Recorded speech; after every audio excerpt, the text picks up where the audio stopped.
नमस्कार, मैं हूं संजय शर्मा। आप देख रहे हैं 4 PM न्यूज नेटवर्क। अभय दुबे जी के साथ मैं रोज शो करता हूं। देश के जाने माने पत्रकार हैं। एबीपी चैनल पे आप रोज उनको बढ़िया बहस करते हुए सुनते हैं। बहुत अच्छे जानकार हैं, किताबें लिखी हैं उन्होंने, बहुत जानकारी रखते हैं। मैंने मोदी जी के भाषण पे आज उनसे बहुत सारी बातें करी। पूछा कि अयोध्या हारे तो फिर भगवान राम को भूल ही गए। जय जगन्नाथ कहने लगे कि उड़ीसा में ज्यादा सीटें आई। ये देख लीजिए आप, ये प्रधानमंत्री गजब के प्रधानमंत्री हैं। कहा तो हर भाषण में जय श्री राम, अयोध्या का जिक्र, होर्डिंग, जो राम को लाए हैं हम उनको लेकर आएंगे। और अयोध्या हारे तो फिर जगन्नाथ जी पे शिफ्ट हो गए। भगवान सब एक होते हैं, मैं मानता हूँ, लेकिन जब भगवान एक है तो फिर अल्लाह भी एक ही है। भगवान हो गए, यीशु हो गए, गुरु नानक हो गए, अल्लाह हो गए, सब एक ही है ना। लेकिन यहाँ तो भगवान राम की जगह भगवान जगन्नाथ पे शिफ्ट हो गए। तो मैंने पूछा अभय जी से, ये शिफ्टिंग का मामला क्या है। तो मैंने पूछा कि नीतीश पहले टांग खींचेंगे या फिर पहले चंद्रबाबू नायडू, और जयंत चौधरी का इतना अपमान क्यों हुआ। बहुत मजेदार इंटरव्यू है, पूरा सुनिएगा, अपनी राय से अवगत कराइएगा। चैनल को ज्वाइन और सब्सक्राइब जरूर कीजिएगा। चलते हैं अभय दुबे जी के पास। 4 PM न्यूज नेटवर्क में स्वागत है अभय दुबे जी। गजब काम किया प्रधानमंत्री जी ने जब वो संसदीय दल का नेता, एनडीए के नेता चुने जा रहे थे। हमने देखा मंच पर एक एक सांसद वाली पार्टी के नेता बैठे हुए थे। उनको भाषण भी दिलाए गए बाद में, लेकिन बड़े मन से जयंत चौधरी गए थे अखिलेश यादव को छोड़कर वहां पर। हमने देखा मंच में जयंत चौधरी गायब है। फिर हमने देखा कि कहीं भीड़ में दिखाई देंगे। कैमरा बार बार कंगना जी पे आके टिक जा रहा था, लेकिन फिर बीच में दूसरी लाइन पे कहीं बैठे हुए जयंत चौधरी दिखाई दे गए। हमको लगा आप तो भाषण दिलाएंगे दिलाएंगे, जब एक एक पार्टी वाले, जीतन राम मांझी, अनुप्रिया पटेल। लेकिन जयंत चौधरी को तो प्रधानमंत्री ने ऐसे कर दिया तो पहचाना ही ना हो। इतना अपमान जाट समुदाय का, क्या केवल इसलिए कि जाट समुदाय ने मनमाफिक वोट नहीं दिए। योगी जी भी बड़े बुझे बुझे नजर आए। प्रधानमंत्री भूल गए कि भगवान राम का नाम भी लेना है। अयोध्या हार गए तो जय जगन्नाथ के नारे लगवाए। कहा जगन्नाथ भगवान मुझे बहुत अच्छे लगते हैं, गरीबों के भगवान है। उड़ीसा में सीटें आ गई तो भगवान वहां के काम करने लगे, उत्तर प्रदेश के भगवान पीछे चले गए। रामचंद्र जी, पूरा मिला के ये जो सीन था आज का, मतलब कल का ये जो सीन था, ये जो इस सीन के बारे में आपकी क्या टिप्पणी है। देखिए, मुझे इस प्रधानमंत्री के पूरे भाषण और जिन बातों की तरफ आपने इशारा किया है उसके बारे में मैं एक दो बातें कहूंगा। पहली बात तो यह है कि मुझे तो पक्का यकीन है कि जयंत चौधरी और भारतीय जनता पार्टी के बीच में जबरदस्त किस्म के अंतर्विरोध पैदा हो गए हैं। क्योंकि जयंत चौधरी से जब ये सीन देखा गया कि वो सामने बैठे हुए हैं और उन्हें कोई तरजीह नहीं दी गई, ना उन्हें माइक मिला ना मंच मिला, उसके बाद में न जाने कितने लोगों ने जयंत चौधरी को फोन किए, उनके परम मित्रों ने फोन किए, वो किसी का फोन नहीं उठा रहे हैं, न किसी की व्हाट्सएप का जवाब दे रहे हैं, ना फोन उठा रहे हैं, ना उनकी तरफ से कोई मैसेज आ रहा है कि वो बाद में बात कर लेंगे। पूरी तरीके से उन्होंने संपर्क अपना काट दिए हैं। अब इसके दो ही कारण निकल सकते हैं। पहला कारण तो ये पहले तो बात, दो ही कारण हो सकते हैं। पहला तो ये हो सकता है कि शायद उनको जितना मंत्रालय उन्होंने मांगा होगा सब दे दिया होगा। अगर ऐसा है तो फिर उन्हें मंच पे जगह क्यों नहीं दी गई। भाई देखिए, अगर किसी पार्टी को किसी समुदाय के वोट नहीं मिलते हैं, जैसे मान लीजिए जाट समुदाय है, जाट समुदाय के वोट नहीं मिले, ना उत्तर प्रदेश में मिले, न राजस्थान में मिले, ना ही हरियाणा में मिले, और ना ही पंजाब में मिले, तो फिर जो भी एक आध नेता होता है किसी पार्टी या गठजोड़ के पास, वो उसको और भी सजा बजा के मंच पर पेश करता है, ये बताने के लिए कि ये समुदाय से हम पूरी तरह कटे हुए नहीं है, हमारे पास भी इसका एक नेता है।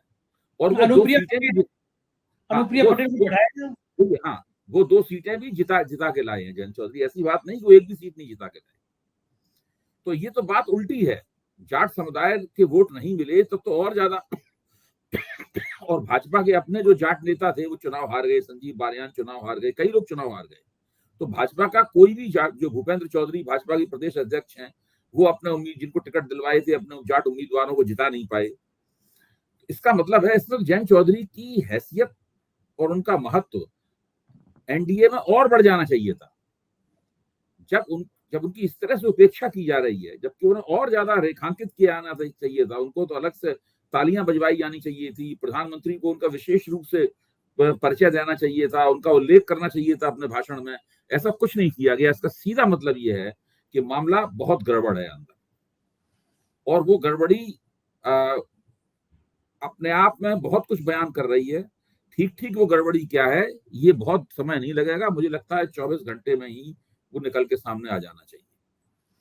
दूसरी बात, उत्तर प्रदेश के मुख्यमंत्री आदित्यनाथ, इस वक्त उत्तर प्रदेश के मुख्यमंत्री आदित्यनाथ का भविष्य क्या होगा, उसके ऊपर बड़ा जबरदस्त सवालिया निशान लगा हुआ है। आप तो लखनऊ में रहते हैं, लखनऊ में जो बातें चल रही हैं उनकी गूंज दिल्ली तक आ रही है। हम सब लोग सुन रहे हैं उनकी बातों को, लखनऊ में क्या बातें चल रही हैं। लखनऊ में तो इस वक्त, जहां तक मुझे जानकारी है, लखनऊ में तो काफी शोर है इस बात को लेकर कि कुछ बड़ा कुछ घटित होने वाला है। क्या घटित होने वाला है, किसकी तरफ से घटित होगा, आदित्यनाथ जी की तरफ से घटित होगा या आला कमान की तरफ से घटित होगा।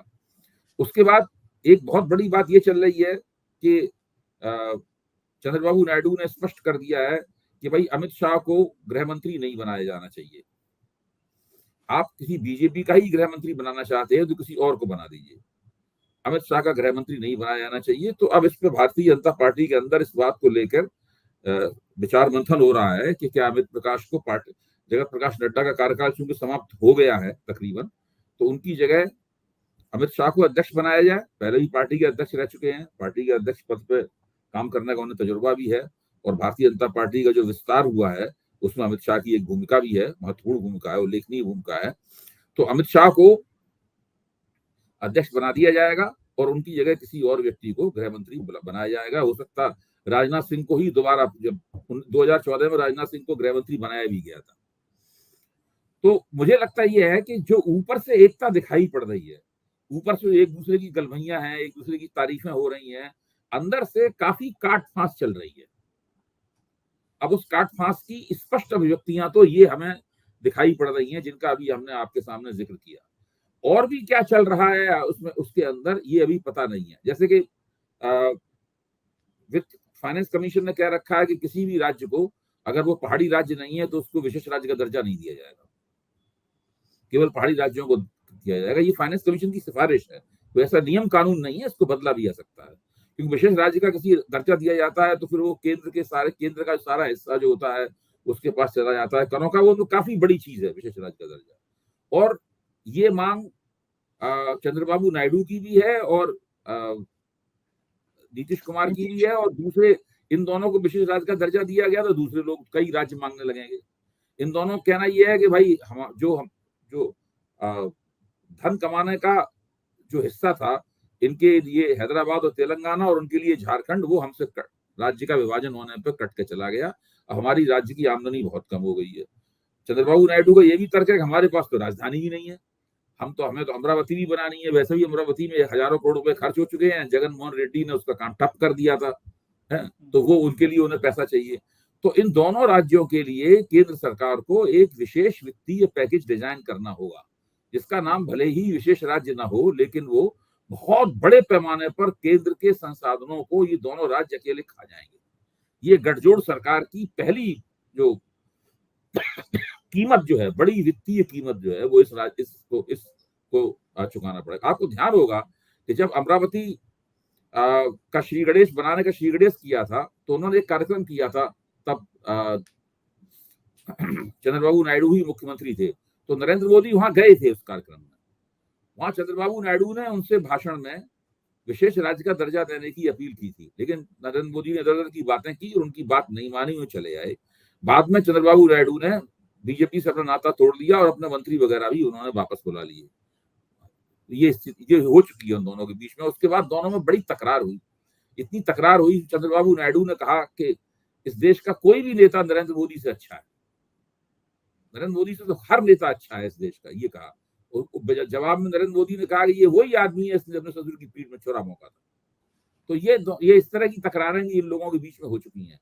मेरा तो मानना यह है कि बहुत जल्दी ही इस प्रकार की तकरारें इस गठजोड़ सरकार में खुल के सामने आने लगेंगी, क्योंकि नरेंद्र मोदी के पास 240 सीटें हैं और वो मोटे तौर पर कुछ थोड़ी बहुत बातें मानने के बाद में, जो पहले राउंड में वो मान लेंगे, उसके बाद वो किसी की कोई बात मानने के मूड में है नहीं। जैसे ही सब लोगों ने शपथ ली, मंत्री पद प्राप्त किया, तो कुछ सरकार चलनी शुरू हुई, उसके बाद वो किसी की बात नहीं मानेंगे, और जब बात नहीं मानेंगे तो महीने 2 महीना इंतजार करने के बाद में विरोध के स्वर उठना शुरू हो जाएंगे और फिर इस सरकार में जो जूतों में दाल बटनी लगेगी, जो आमतौर पर गठजोड़ सरकारों में होता है। देखिए, गठजोड़ सरकार बहुत कमजोर हो तब भी बुरी तरह पिटती है, और बहुत मजबूत हो तब भी बहुत बुरी तरह पिटती है। ये मैं बता रहा हूं अपने तजुर्बे से। अगर गठजोड़ सरकार में सभी पार्टियां कमजोर हैं, एक पार्टी थोड़ी सी ज्यादा है, बाकी पार्टियां उनसे छोटी हैं, तो गठजोड़ सरकार चल सकती है। जैसे कांग्रेस सरकार थी या पहले की बीजेपी सरकार थी अटल बिहारी वाजपेयी के जमाने की, मतलब आपके पास 150 पौने 200 सीटें हैं, दूसरी पार्टियों के पास किसी के पास 25 हैं, किसी की 30 हैं, किसी के पास कुछ हैं, इस तरह का एक जमावड़ा है। तो वो जमावड़ा आमतौर पर चलता रहता है। नेता भी ज्यादा उदार है, अटल बिहारी वाजपेयी जैसा है या मनमोहन सिंह जैसा है, तो वो चलता रहता है। सोनिया गांधी जैसा है, तो वो गठजोड़ सरकार चलती रहती है। लेकिन नेता अगर नरेंद्र मोदी जैसा है और उसके पास 240 सीटें हैं और उसकी आदत पड़ चुकी है स्पष्ट बहुमत की, गठजोड़ सरकार चलाने का कोई तजुर्बा नहीं है, और जब वो 10 साल में उसने अपनी पार्टी जहां जहां गठजोड़ों में शामिल थी, उन गठजोड़ों का इन्होंने कबाड़ा कर दिया, तो वो बहुत मुश्किल है इनको गठजोड़ चलाना। मुझे तो नहीं लगता कि ये लोग उस तरीके से गठजोड़ चला पाएंगे। अबे जी, एक चीज और थी कि भगवान राम भूल गए आज, वो अयोध्या में हारे, अयोध्या हारे क्या, जगन्नाथ जी की तरफ शिफ्ट हो गए कि उड़ीसा में उन्होंने कहा जय ये जगन्नाथ। बात तो मैंने उसमें भी नोटिस किया था, जब इन्होंने भाजपा कार्यालय में अपना स्वागत करवाया, अपनी ऊपर फूल की हाँ, पत्तियां उसमें भी बरसवाई, जय उसमें भी जगन्नाथ। जय जगन्नाथ तो उन्होंने शुरू किया था। हाँ, ठीक है, आप उड़ीसा में चुनाव जीते हैं तो जय जगन्नाथ बनता है आपका कहना, लेकिन आप भगवान राम को भूल जाएंगे, ये तो फिर मुश्किल की बात है। लेकिन हो सकता है मोदी जी मानते हैं तो वो स्वयं ही भगवान राम के प्रतीक हैं, स्वयं ही भगवान राम है, ये भी तो हो सकता है।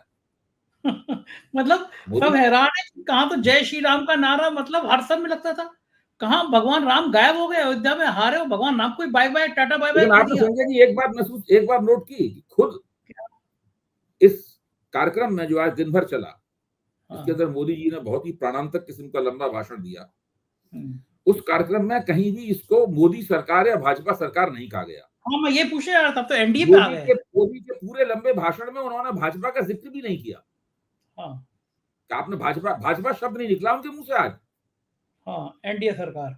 एक बार फिर से ध्यान से सुनना पड़ेगा, कहीं उन्होंने भाजपा शब्द का जिक्र नहीं किया। तो ये भी नहीं कहा कि ये मोदी सरकार है। लेकिन मीडिया अभी भी मोदी 3.0 लिख रहा है। हाँ। मीडिया को गुलामी की ऐसी आदत पड़ चुकी है कि वो अभी भी 3.0 ही लिख रहा है मीडिया। वो जो है, मुझे याद है एक किस्सा कि एक आदमी का घोड़ा उसने खरीदा, वो घोड़ा चल के नहीं दे रहा था। फिर वो एक उससे दूसरे पड़ोसी ने कहा मेरा घोड़ा चलता ही नहीं है ये, तो वो उसके आगे गया, डांस करा तो घोड़ा चलने लगा। तो बोले ये क्या मतलब है? बोले ये पहले बारात का घोड़ा था, इसको डांस की आदत है, जब डांस करोगे तभी चलेगा ये।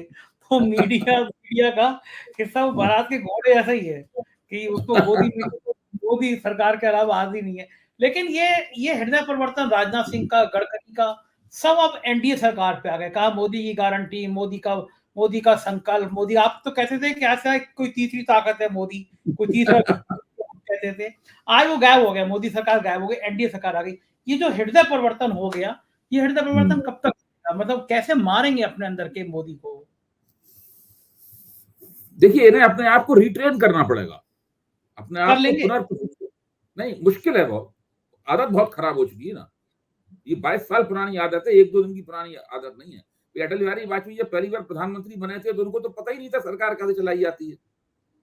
अटल जी तो पहले कभी मंत्री, मुख्यमंत्री वगैरह, एक बार विदेश मंत्री रहे थे थोड़े दिनों के लिए जनता पार्टी के शासनकाल में। कभी प्रधानमंत्री या मुख्यमंत्री अटल जी रहे नहीं थे। कभी उन्होंने स्पष्ट बहुमत की सरकार चलाई नहीं थी अटल जी ने। तो वो तो गठजोड़, वो और लाल कृष्ण आडवाणी का पूरा जो राजनीतिक शिक्षा दीक्षा हुई थी, वो पूरी की पूरी गठजोड़ सरकार के कंसेप्ट में हुई थी। और वो कहते थे, उनकी थीसिस थी एनडीए प्लस प्लस प्लस, यानी जितना एनडीए को मजबूत करोगे उतना ही भाजपा मजबूत होगी। नरेंद्र मोदी जब अवतरित हुए 2013 में प्रधानमंत्री पद के उम्मीदवार के तौर पे, तो उन्होंने अटल जी की और आडवाणी की थीसिस को कूड़ेदान में फेंक दिया उठाकर। उन्होंने एक नई थीसिस दी, वो थीसिस थी बीजेपी प्लस प्लस प्लस, यानी जितना बीजेपी को मजबूत करोगे उतना ही अच्छा होगा और एनडीए उसके आसपास घूमेगा, बजाय इसके कि एनडीए की मजबूती से बीजेपी मजबूत होगी। बीजेपी मजबूत होगी, जिसको आना होगा आएगा, नहीं आना होगा चला जाएगा। तो पूरे 10 साल उन्होंने इस तरीके से गुजारे हैं। पहली बात तो यह है कि इस चुनाव ने इनकी इस थीसिस को परास्त कर दिया है पूरी तरीके से। दूसरे, इस थीसिस ने इस चुनाव ने विपक्ष को इतना मजबूत कर दिया है। इसीलिए आप देखिए कि अपने इस कार्यक्रम में नरेंद्र मोदी ने अपने भाषण का बहुत लंबा हिस्सा विपक्ष की निंदा में गुजारा हाँ, पूरे टाइम और कांग्रेस इसमें कांग्रेस काफी उन्होंने अपनी गर्मा का क्षय किया। देखिए, उनको चाहिए था कि आज उन्हें संसदीय दल का नेता चुना जा रहा था। एक गठजोड़ सरकार की गठजोड़ के संसदीय दल का नेता चुना जा रहा था। सरकार तो शपथ अभी जब होगी तो बाद में सरकार बनेगी, अभी तो काम चलाऊ प्रधानमंत्री है। तो इनको चाहिए था कि विपक्ष के नेताओं को जीत बधाई देते कि उन्होंने बड़ा शानदार चुनाव लड़ा और काफी अच्छा प्रदर्शन उन्होंने किया और अब लोकतंत्र में, हम संसद में विपक्ष के साथ में मिलजुल कर देश का विकास करेंगे। लेकिन उन्होंने ऐसा नहीं किया। उनके अंदर जो पूरी कड़वाहट भरी हुई है, हाँ, जो लग रहा था तलखी चेहरे भरी में। हुई है, वो पूरी की पूरी तलखी इस भाषण में निकल के आ गई। बाद में मैं अपने पत्रकार साथी से पूछ रहा था, जिनको नरेंद्र मोदी से कई बार मिलने का अवसर भी है, तो उन्होंने बताया कि अगर आप मोदी जी से मिलें तो मुलाकात के बाद भी आपको बड़ी नकारात्मक किस्म की अनुभूति होती है, क्योंकि मुलाकात में निजी तौर पे भी बहुत ही तल्ख किस्म की बातें करते हैं, जो मजाक भी करते हैं, वो अपमानजनक होते हैं लोगों के लिए, चिकोटी काटने वाले होते हैं। अटल जी जब मजाक करते थे उससे आपको आनंद आता था, आपको याद रहती थी बात। हाँ, मैंने अटल जी का बिल्कुल। इंटरव्यू लिया है, मैंने अडवाणी जी का इंटरव्यू भी लिया है। तो स्थिति यह है कि ये मोदी जी की शख्सियत खास तरह की है। आज के भाषण में तो उनकी जो अंदर जो कड़वाहट भरी हुई है वो ऐसी बाहर निकली है जिसकी कोई सीमा नहीं। इसीलिए जब वो मुसलमानों के खिलाफ भीषण और भयानक प्रचार कर रहे थे, आग उगल रहे थे, तो मैंने आपके सामने कहा भी था कि मोदी जी रोज रात को सोते हैं और सवेरे ये सोच के उठते हैं कि आज मुझे कौन सा जहर उगलना है, आज मैं सही पोटेशियम बात साइनाइड उगलूंगा या सल्फास उगलूंगा। उसी सही बात हिसाब है। से वो जहर उगलते थे। लेकिन अब क्या करेंगे? वो इधर तो भाषण हो भी नहीं पाया, उधर से टीडीपी के नेता का बयान आ गया कि मुसलमानों को 4% आरक्षण जारी रहेगा, हज यात्रा पे जाएंगे 1 लाख रुपए मिलेगा। तो अब क्या करेंगे? अब तो वहां पे सरकार नहीं नहीं, इनकी। वो सब मान देखिए, ये सब बातें माननी पड़ेंगी इन्हें। और अगर ये नहीं मानेंगे, इसमें एक और बात, एक सबसे बड़ा विरोधाभास क्या होगा कि सरकार में तो ये टीडीपी के साथ ऐलान करेंगे, इनको भी मुसलमानों के वोट चाहिए। नीतीश कुमार को भी, नीतीश कुमार की आत्म छवि मुसलमान विरोधी नेता की नहीं है। नीतीश कुमार को मुसलमान वोट मिलते रहे हैं बिहार में, ऐसी बात नहीं है। उन्होंने मुसलमानों को राज्यसभा तक, अली अनवर को कितने दिनों तक उन्होंने राज्यसभा में रखा नीतीश कुमार ने। बाद में बीजेपी के साथ चले गए, अली अनवर को समर्थन करने से इनकार कर दिया, उनको हटा दिया, वरना उन्हें फिर राज्यसभा मिल जाती। जो पसमानदा मुस्लिम महाज के ऊपर एक बहुत बड़ी उन्होंने किताब लिखी है, मसावात की जंग, अली अनवर ने। तो ये इन दोनों को मुसलमानों को वोट चाहिए, तो दोनों में से कोई मुसलमान विरोधी नेता नहीं है। तो भाजपा का जो मुसलमान विरोधी एजेंडा है ये सरकार में नहीं चल पाएगा, सरकार के स्तर पर नहीं चलेगा, लेकिन ये पार्टी के स्तर पर से चलाएंगे। लेकिन वो लोग ये नहीं कहेंगे आप बेवकूफ बना रहे हो आप। मैं उसका एक प्रमाण दे दूंगा आपको। इस वक्त पीएमओ की तरफ से जो थीसिस बनाई गई है पूरी की पूरी, वो थीसिस ये है कि मुसलमानों की वजह से हम लोग हारे, और प्रधानमंत्री मुसलमानों को गले लगाना चाहते हैं, लेकिन वो एक हाथ से ताली बजा रहे हैं, मुसलमान लोग उनके साथ दूसरा हाथ ताली बजाने के लिए तैयार नहीं। इसलिए प्रधानमंत्री को सबका साथ सबका विकास की थीसिस प्रधानमंत्री की जो है उसमें मुसलमानों को निकाल देना चाहिए बाहर। ये इस तरह की बातें की जा रही हैं। वो लोग जो पार्टी के खुले समर्थक हैं लेकिन पार्टी के प्रवक्ता नहीं है, और प्रवक्ता भी इसी तरह की बातें कर रहे हैं कि एक मजहब की वजह से हमारे, एक मजहब की वजह से हारे, यही सब बात बोलते हैं। जबकि असलियत क्या है? असलियत ये है कि भाजपा को मुसलमानों ने हराया, मुसलमान तो भाजपा को कभी वोट देते ही नहीं है। भाजपा को मुसलमानों और हिंदुओं ने मिलकर हराया है, मिलकर आया है, बिल्कुल सही बात है। भाजपा को मुसलमानों और हिंदुओं ने मिलकर हराया है। बड़े पैमाने पर हिंदुओं ने भाजपा को वोट नहीं दिया। 12 राज्यों में भाजपा का वोटिंग प्रतिशत गिर गया है, 12 राज्यों में। उत्तर प्रदेश में तो 8-9% के करीब गिर गया है वोटिंग, जो मतदान प्रतिशत है भाजपा का। तो भाजपा का इस चुनाव में काफी नुकसान हुआ है, और वो अगर आप नुकसान को ठीक से गंभीरता पूर्वक ये लेंगे नहीं, अपने संगठन को दुरुस्त नहीं करेंगे, पूरे उत्तर प्रदेश में भाजपा का संगठन पूरी तरीके से गड़बड़ाया हुआ है, अव्यवस्थित है। वो पन्ना वन्ना प्रमुख कहाँ चला गया? हाँ, मतलब कोई उसकी बात ही नहीं कर रहा है, बिल्कुल सब गड़बड़ है। इन्होंने पूरी हिंदू एकता बनाई थी, सारी छिन्न भिन्न हो गई है। भाई राजपूतों ने बड़े पैमाने पर इनको वोट नहीं दिए, दलितों ने इनको बड़े पैमाने पे वोट नहीं दिए, ओबीसी ने इनको बड़े पैमाने पे वोट नहीं दिए, मुसलमान तो इन्हें वोट देते ही नहीं थे,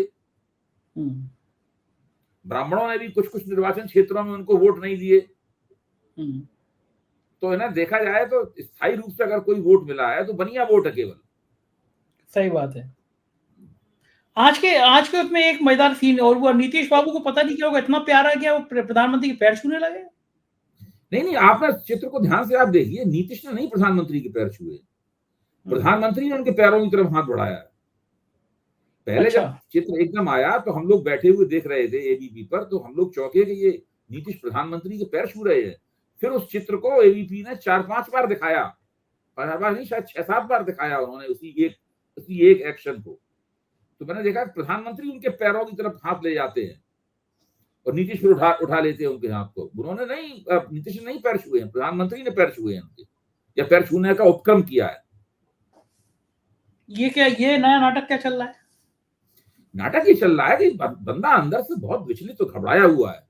उसको क्या लग रहा है कि अभी उसने प्रधानमंत्री पद की शपथ ली, महीने 2 महीने बाद ही यहाँ पर गड़बड़ झाला शुरू हो जाएगी। उसके बाद में देखिए जवाब देना भाजपा के ही एक तेलुगु देशम की एक प्रवक्ता है ज्योत्सना करके, उनका कहना यह है कि हमारा जो घोषणा पत्र है, इसका मैंने शायद आपके सामने कल जिक्र भी किया था आपके साथ में, कि हमारा जो घोषणा पत्र है वो भाजपा ने हमसे अलायंस किया था तो भाजपा ने उसको स्वीकार किया था, और उसकी सारी बातें जो हैं पहले 100 दिन का जो एजेंडा है उसमें आनी चाहिए निकल के। इस तरह की बातें किसी त्यागी ने भी कही है। किसी त्यागी ने कहा है कि आपने 100 दिन का एजेंडा बनाया था, उस विचार विमर्श में हम लोग तो शामिल थे नहीं। सही बात है, वो तो आपका था। हाँ, अब हर चीज दोबारा आपको करनी पड़ेगी। अच्छा, ये जो इनके मंत्रियों के विभाग होंगे, जो नीतीश के मंत्री होंगे, जो चंद्रबाबू नायडू के मंत्री होंगे, इनका लेखा जोखा पीएमओ रखेगा या अब ये इनका लेखा जोखा ये दोनों नेता रखेंगे? देखिए, जो पार्टनरों के मंत्री हैं उनके ऊपर तो इनका कोई दबाव, नियंत्रण या मॉनिटरिंग चलेगी नहीं। अफसर भी नहीं उनके है, मंत्रालयों में आरएसएस के लोग नियुक्त होंगे। जो पहले से नियुक्त वो हटा दिए जाएंगे। वो तो 1 सेकंड लगता है हटाने में, तो स्थायी नियुक्तियां होती हैं। तो जैसे ही मंत्री नया आता है वो हटा देता है, अपने दूसरे लोगों अपने लोगों को ले आता है।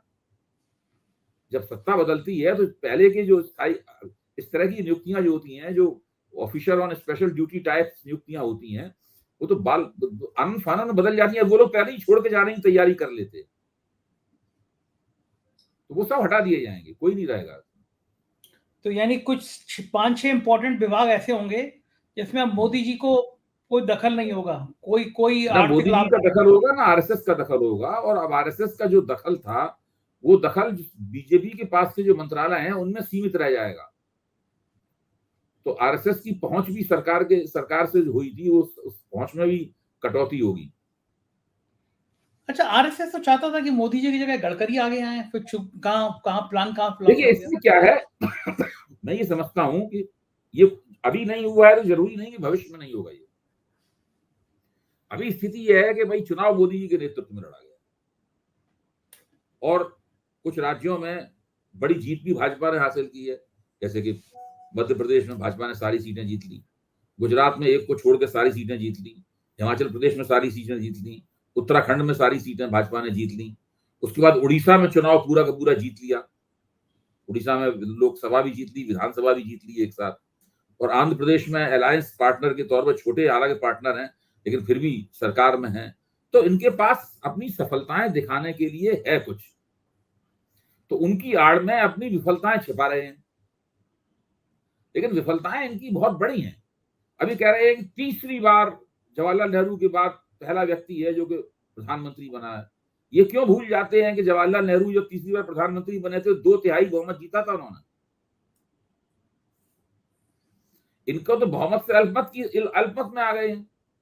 इनकी तो 60 से ज्यादा सीटें कम हो गई हैं, 63 सीटें कम हो गई हैं इनकी। इसका जिक्र नहीं करेंगे, कहीं जिक्र नहीं करते। आज का भाषण देखिए, भाषण में बार बार कह रहे हैं हमको हारा हुआ बताया गया, हमको हारा हुआ बताया गया, कि हम हारे हुए तो ये लोग हैं, इस प्रकार की बात करते हैं। लिख कर लाए थे आज एक इनका ये है कि भाजपा को जितनी सीटें मिली हैं पूरे के पूरे इंडिया गठबंधन को उतनी नहीं मिली, उससे कम मिली है सीटें। अब ये बात क्या उत्तर प्रदेश में लागू नहीं होती है? सही बात। उत्तर प्रदेश में भाजपा को जितनी सीटें मिली हैं, पूरे एनडीए को जितनी सीटें मिली हैं 36, अकेली समाजवादी पार्टी को उससे एक सीट ज्यादा मिली है, ज्यादा मिली है। 37। आप देख लीजिए, वहां बात लागू नहीं होती है। तो ये देखिए, ये सब जो बातें करते हैं ये सब झूठी बातें हैं, इन सब की पोल पट्टी खुल चुकी है। ये मोदी मोदी मोदी मैजिक बहुत बड़ा ढपोर संघ था। ये लोग प्रचार करते थे कि जातियों के परे चली गई है मोदी जी की लोकप्रियता, और फिर डबल इंजन की सरकार वगैरह, ये सब फालतू किस्म की जो वाहियात किस्म की बातें थी, जो है ये इन सबकी पोल इस चुनाव में खुल गई है। अच्छा, ये जो गुजरात लॉबी के जो ठेके पट्टे हुआ करते थे पूरे देश में, अब उन पे भी कुछ काबू लगेगा या अभी भी गुजरात लॉबी के ठेके पट्टे चलेंगे? भाई ज्यादातर तो चलेंगे ही, क्योंकि इनके पास 240 सीटें हैं। अगर 50-60 और कम हो जाती तो वो भी बंद हो जाता मामला। क्योंकि यूपी में भी इसका विनाश होने के लिए 5 साल और लगेंगे अभी, या बीच में ही विनाश कुछ हो जाएगा। ये पूरी तरीके से इसको नष्ट करने के लिए 5 साल और इंतजार करना पड़ेगा। बिल्कुल ठीक बात है, और राजनीति बहुत मजेदार होगी। स्पीकर पर दे दिया जाएगा क्या चंद्रबाबू नायडू को? कोशिश तो ये करेंगे न दें, लेकिन चंद्रबाबू नायडू बहुत हार्ड बार्गेनर है, वो लेके मानेंगे। हाँ, क्योंकि तो अगर नहीं हुआ स्पीकर का पद तो पता नहीं चंद्रबाबू के एमपी कब उधर शिफ्ट हो जाए। बहुत बहुत शुक्रिया अभय जी, मजा आया आपसे बात करके, धन्यवाद आपका। तो ये थे अभय दुबे जी, और बहुत शानदार बातचीत उन्होंने हमसे करी। मुझे इंतजार रहेगा आपकी राय का, इंतजार पूरा करिएगा, बताइएगा बातचीत कैसी लगी। चैनल को ज्वाइन और सब्सक्राइब करिएगा। शुक्रिया, थैंक यू।